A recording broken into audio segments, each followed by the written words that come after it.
अस्सलामुअलैकुम फ्रेंड्स, क्या हाल है? खैरियत से? उम्मीद करता हूँ आप लोग खैर खैरियत से होंगे। आज की वीडियो में हम लोग वेक्टर से एक related topic resolution of vector या स्प्लिटिंग ऑफ वेक्टर को डिस्कस करने जा रहे हैं। क्या है resolution of vector? Splitting of vector into its rectangular components, यानी एक वेक्टर को उसके कंपोनेंट्स में डिवाइड करना, उसमें स्प्लिट करना। तो बेसिकली रेजोल्यूशन ऑफ वेक्टर एक मैथमेटिकल टॉपिक है। इसमें डायग्राम को बनाना सिर्फ अपनी समझ के लिए है। बाकी अगर आपके पास टोटल मैग्नीट्यूड ऑफ वेक्टर और उसकी डायरेक्शन यानी एंगल मौजूद हो तो आप उसके कंपोनेंट्स को बगैर डायग्राम बनाए भी मालूम कर सकते हैं।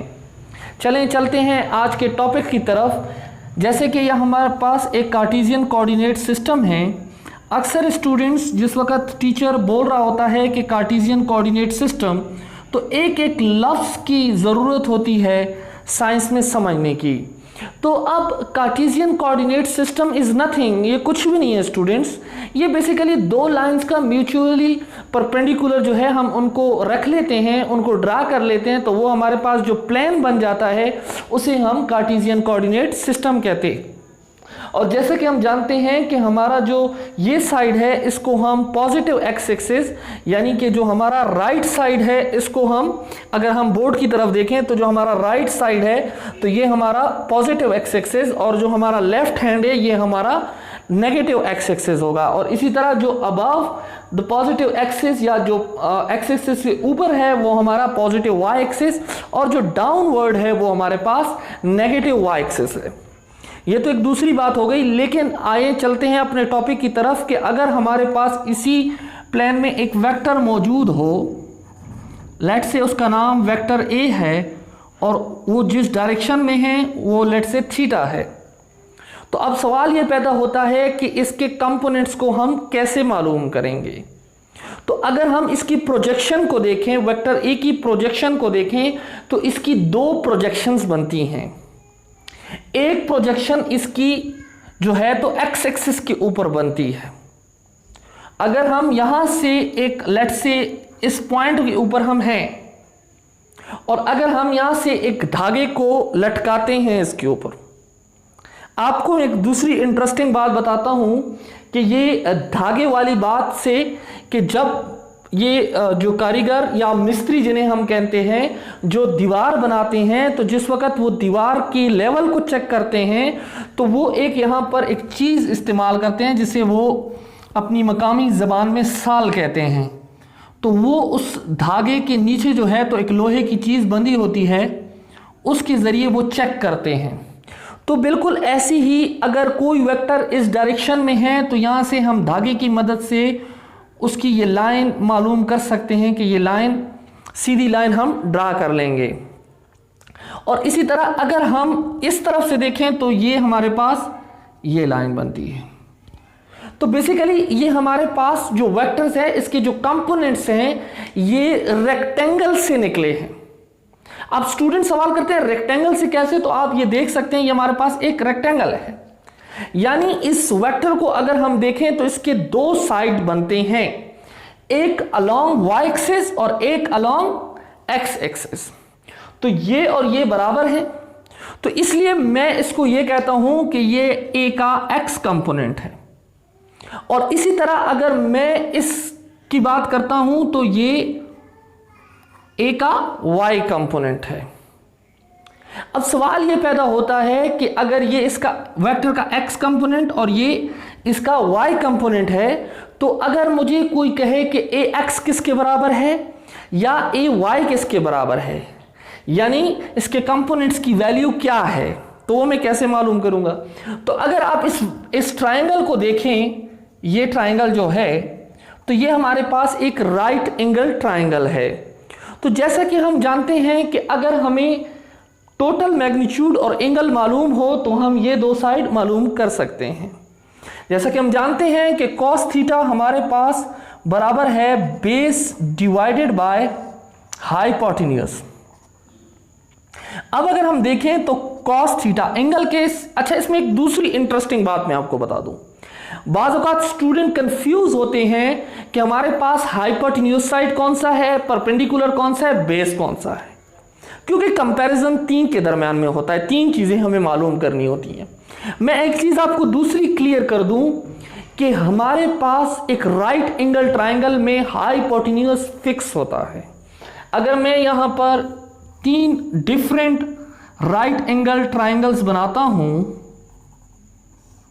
जैसा कि आप देख सकते हैं, तो इनमें जो स्लाइडिंग या जो स्लोप है, जिसे मैं अक्सर स्टूडेंट को समझाने के लिए कि झूला इस तरह बना होता है, तो आप देखें कि इस तरह वाला साइड कौन सा है, जो स्लाइडिंग साइड है। तो ये आप देख सकते हैं कि ये जो स्लाइडिंग साइड है ये है। तो याद रखें कि किसी भी राइट एंगल ट्राइंगल में ये स्लाइडिंग साइड हाइपोटेन्यूज होता है, एंगल कहीं पर भी हो। तो बाकी हमारे पास 2 वैल्यूज रह जाती हैं, एक एडजेसेंट और एक हमारे पास रह जाती है बेस, सॉरी परपेंडिकुलर और बेस हमारे पास रह जाती है, जो कि ज्यादा स्टूडेंट जानते हैं। अब ये हाइपोटेन्यूज हो गए, एंगल के सामने वाला हमारे पास परपेंडिकुलर है, एंगल के सामने वाला परपेंडिकुलर, तो ये एंगल के सामने वाला परपेंडिकुलर जो बच गया वो लाजमी बात है बेस होगा। तो अब यहां पर हम देख सकते हैं कि हमारे पास बेस AX है और हाइपोटेन्यूज A है। तो फिर हम अगर क्रॉस में मल्टीप्लाई कर लेंगे तो AX की वैल्यू क्या आ जाएगी, A cos थीटा आ जाएगी, A cos थीटा। इसी तरह अगर हम बात करें y कंपोनेंट की, तो हमारे पास साइन थीटा बराबर है perpendicular by base.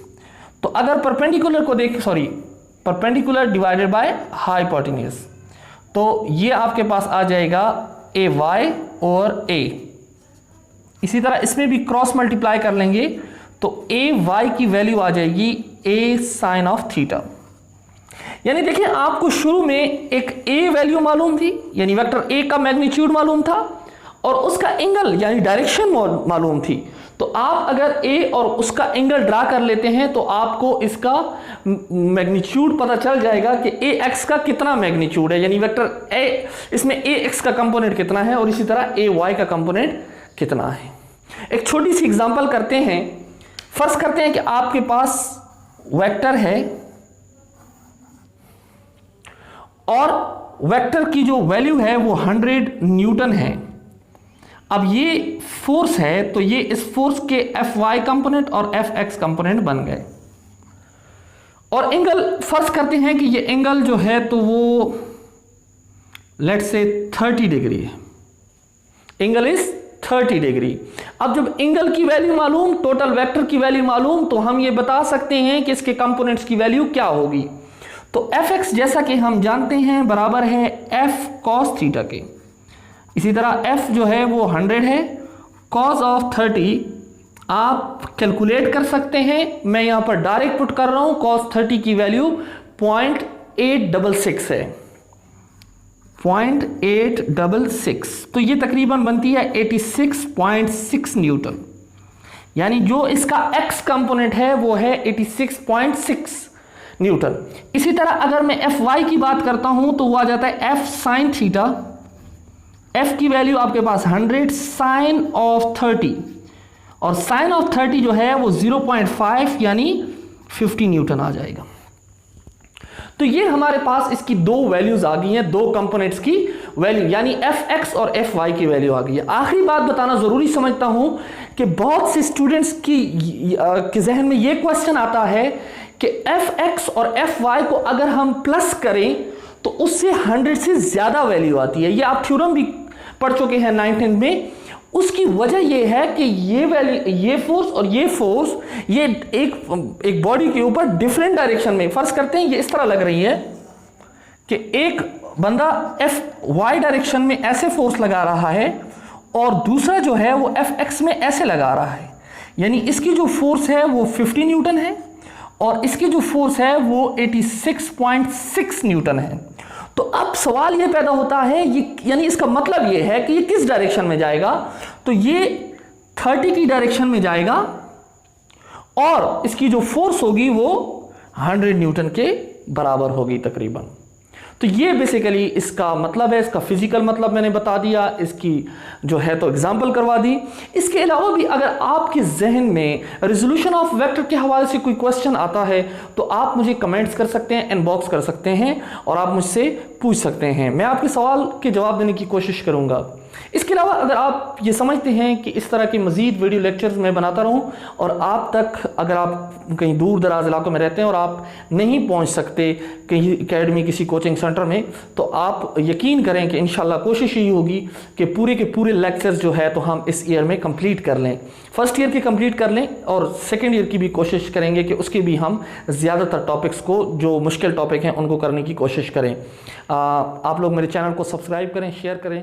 Thank you very much. शुक्रिया।